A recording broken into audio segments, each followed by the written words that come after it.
आज दिनांक 4 सितंबर सन 2020 को मैं S public convent school Jangipur Ghazipur के ऑनलाइन क्लासेज में कक्षा 9 के सभी विद्यार्थियों का स्वागत करता हूं। प्रिय बच्चों, कल वाले वीडियो में हमने प्रश्नावली 6B का 9वां सवाल बताया था। आज हम लोग 10वां सवाल पढ़ेंगे। चित्र श्यामपट पर चित्र के साथ जो है सवाल लिखा गया है। देखिए इसको, आकृति में रेखाएं XY, आकृति में रेखाएं XY और यमयन बिंदु और यमयन बिंदु O पर प्रतिच्छेद करती हैं यदि कोण POI बराबर 90 अंश और A संबंध B बराबर 2 संबंध 3 है तो C ज्ञात कीजिए। तो हमें जो है C ज्ञात करना है।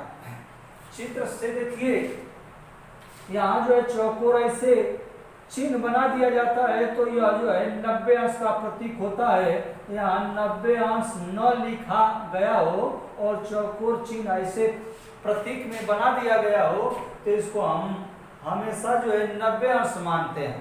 तब देखिए इसके आगे हल XY एक सरल रेखा है।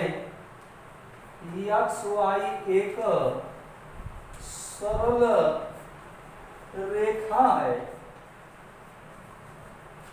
इसके पहले मैं कई बार बता चुका हूं कि जब कोई सरल रेखा होती है और उस पर कोई एक बिंदु स्थित होता है तब उस बिंदु पर चाहे 2 कोण बने चाहे 2 से अधिक कोण बने, उन सभी कोणों का योगफल सदैव 180 अंश होता है। इसे रेखीय युग्म या रैखिक युग्म के नाम से जाना जाता है। तो चित्र पर देखिए, यह बिंदु O है और बिंदु O पर रेखा XY के ऊपरी हिस्से में यह 3 कोण बन रहे हैं। इन तीनों कोणों का योगफल सदैव 180 अंश होगा। तो यहाँ लिखा गया है कि XY एक सरल रेखा है, इसलिए B धन A आधान इसका नामकरण कर देंगे कोण POI बराबर 180 अंश रेखीय युग्म से।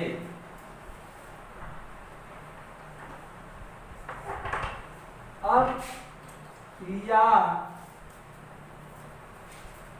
B धन A प्लस POI का मान दिया गया है। कोण POI बराबर 90 अंश, या 90 अंश लिख देंगे बराबर 180 अंश। यह B धन A है तो इसको हम क्रम से लिख सकते हैं। A धन B बराबर पक्षांतर हो जाएगा 180 अंश माइनस 90 अंश, या A धन B बराबर घटा लेंगे तो यह हो जाएगा 90 अंश। डॉट डॉट संबंध नंबर 1। अब इसके आगे देखिए, यहाँ प्रश्न में A संबंध B बराबर 2 संबंध 3 दिया गया है। तब इसके आगे हम क्या करेंगे बताया गया है, जब अनुपात में हम कोई कल्पना करते हैं तो एक ही राशि को इंगित करते हैं, लिखते हैं। माना A बराबर, ध्यान रहे संबंध अनुपात पर A संबंध B, तो यहाँ A 2 से है इंगित है और B जो है 3 से इंगित है। माना A बराबर 2 x अंश तथा B बराबर यह 3 है तो 3 x अंश, यह कल्पना हो गया। अब A और B का मान संबंध, इसको थोड़ा देख लीजिए। इसको संबंध कहें चाहे समीकरण कहें, उसमें कोई गलती नहीं होता है। अब ए और बी का मान संबंध 1 में रखने पर ए और बी का मान रख रहे हैं तो ए का मान 2x अंश धन बी का मान 3x अंश बराबर 90 अंश योग कर लेंगे 3 2 5x अंश बराबर 90 अंश या x अंश बराबर 90 अंश बटा के 5 या x अंश बराबर भाग देंगे 90 में 5 का तो यह 18 हो जाएगा। x अंश बराबर 18 अंश, x अंश बराबर 18 अंश। अब इसके आगे देखिए, जब x का मान निकल गया तो x का मान जो है b के लिए रखेंगे तो अब b बराबर 3x अंश या b बराबर 3 x अंश का मान ज्ञात किए, x का मान है 18 अंश या b बराबर अब 18 का 3 में गुणा कर देंगे तो यह हो गया 18 3 54, b का मान 54 अंश आ गया। अब हमें c का मान ज्ञात करना है। चित्र पर ध्यान रहे, मैं अपना जो है इशारे से चित्र पर जो है उंगली रख रख करके बता रहा हूं। हमें जो है c का मान ज्ञात करना है और यमयन एक सरल रेखा है। तो जब यमयन एक सरल रेखा है तो b और c दोनों का योगफल सदैव 180 अंश होगा। तो जब हमें b का मान प्राप्त हो गया और c का मान प्राप्त करना है तो हम रेखीय युग्म के नियम से दोनों का योगफल 180 अंश दिखा करके और b का मान रख करके c का मान प्राप्त कर सकते हैं। आइए c का मान अब प्राप्त करते हैं। यमयन एक सरल रेखा है, इसलिए b धन c बराबर 180 अंश रेखीय युग्म से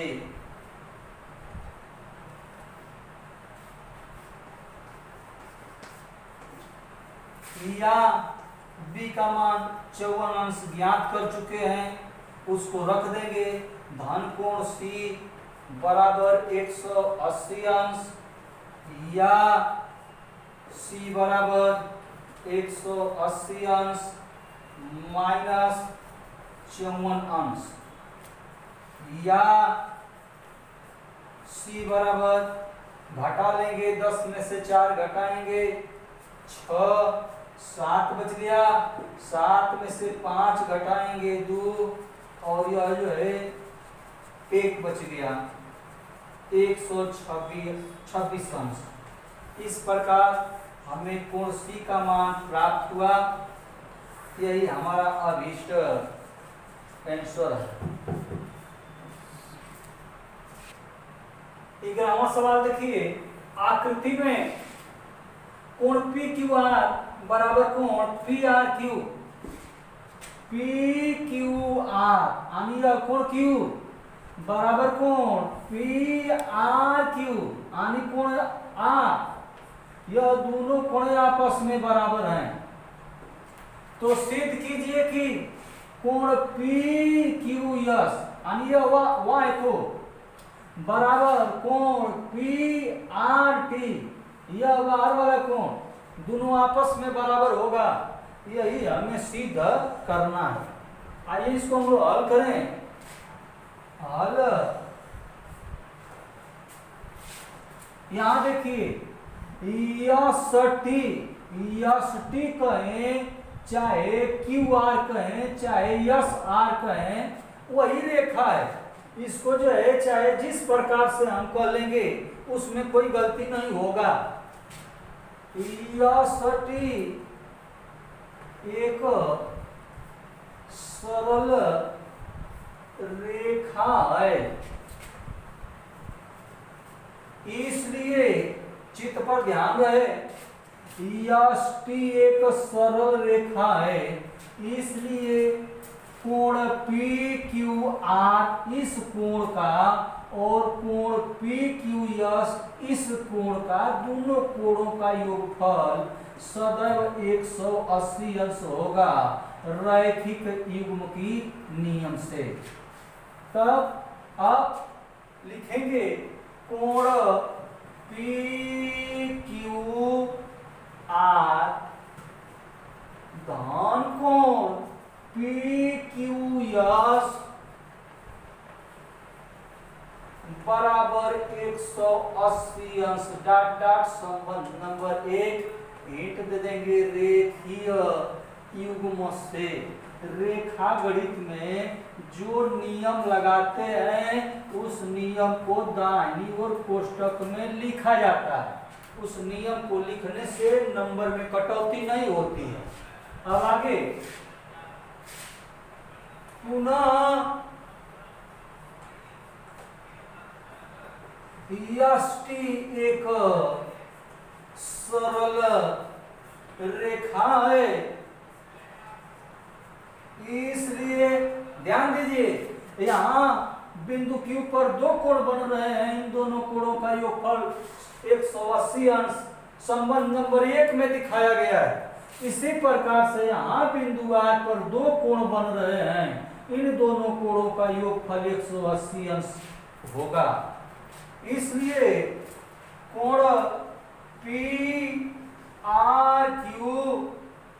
धन कोण PRT बराबर 180 अंश डॉट डॉट संबंध नंबर 2 रेखीय युग्म के नियम से।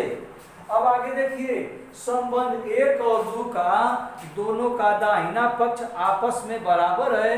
जब दायां दायां पक्ष आपस में बराबर होगा तो बायां बायां पक्ष भी आपस में बराबर होगा। अब उसके आगे लिखेंगे संबंध 1 एवं 2 से, संबंध 1 एवं 2 से दोनों का बायां बायां बराबर दिखा लेंगे। कोण PQR धन कोण PQS बराबर, अब इसको लिखेंगे संबंधु वाला, कोण PRQ धन कोण PRT, यह दोनों आपस में बराबर हो गए। या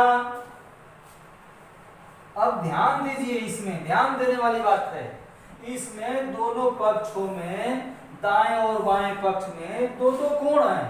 अब इसमें से मिलाना है कि दो दो कोणों में से कौन बाएं और दाईं ओर एक एक कोण है जो आपस में बराबर है। तो वह अपने हम प्रश्न में देख लेंगे कि वह कौन कोण आपस में बराबर है। तो यह कह रहा है कि PQR यह कोण और PRQ यह दोनों कोण आपस में बराबर है। यह प्रश्न में दिया गया है, ज्ञात है, यह दोनों कोण आपस में बराबर हैं। तो इसको लिख लेंगे, जब दोनों कोण आपस में बराबर हैं तो दोनों जो है कट गए और जो बच गया उसको हम जो है अगली लाइन में उतार लेंगे। या कोण PQS बराबर क्या बच गया, कोण PRT, और जो ये दोनों कोण आपस में कटे हैं तो इसको आगे दाहिनी ओर लिखेंगे कोष्टक में। चूंकि कोण PQR बराबर कोण PRQ ज्ञात है, इसको जो है व्यक्त करना दर्शाना जरूरी है। यह दोनों कोण आपस में बराबर हैं तो यह कट गए, इसको जो है सही का टिक नहीं लगाएंगे, ये तो केवल समझने और समझाने के लिए टिक लगाया गया था और यही हमें सिद्ध करना था। इस प्रकार यह सवाल जो है सिद्ध हुआ।